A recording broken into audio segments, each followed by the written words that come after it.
क्या पांडवों और कौरवों को भी उनके पूर्व जन्मों के कर्मों की वजह से सुख अथवा दुख भोगना पड़ा था?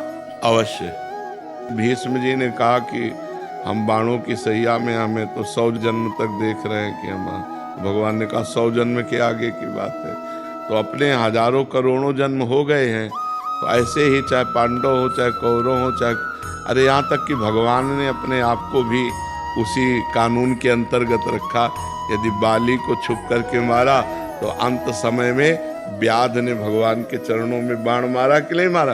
परम धाम जाने के समय उसको निमित्त बनाना पड़ा व्याध को। महाराज जी, युधिष्ठिर तो धर्मराज थे। युधिष्ठिर जी जो जन्मे तो पहली बार सृष्टि में जन्मे हो नहीं, पीछे कई बार जन्म हो चुके हैं उनके। धर्मराज के कई बार जन्म हो चुके हैं। धर्मराज से त्रुटि हो गई मांडव्य ऋषि के द्वारा, तो उनको विदुर जी के रूप में आना पड़ा। वो तो धर्मराज जी के अंश से थे। अरे ब्रह्मा के कई बार जन्म हो चुके, इंद्र की पदवी में महाराज नहुस और सीधे अजगर योनि में पहुंचे। तो ऐसे ही जीव की बड़ी गतियां होती हैं। तो वो तो धर्मराज के अंश से, हम भगवान के अंश से, हमें अपने कर्मों का भोग भोगना पड़ता है। तो फिर धर्मराज के अंश से क्या है? नहीं, साक्षात धर्मराज विदुर जी हैं कि नहीं, और कितना कष्ट भोगना पड़ा।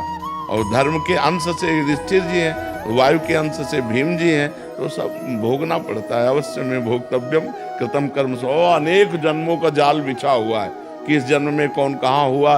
तो ये बड़ी लीलाएं भगवान की, वो ये भगवान ही जान सकते हैं। तो हमें लगता है कि कर्मों का भोग सबको भोगना पड़ता है, चाहे ऋषि हो, चाहे महात्मा हो, चाहे दुष्ट हो, चाहे पुण्यात्मा हो। हाँ, जो इस जन्म में अपने नए कर्म सुधार लिए उन भोगों को भोग लेगा, आगे उसका परम मंगल हो जाएगा।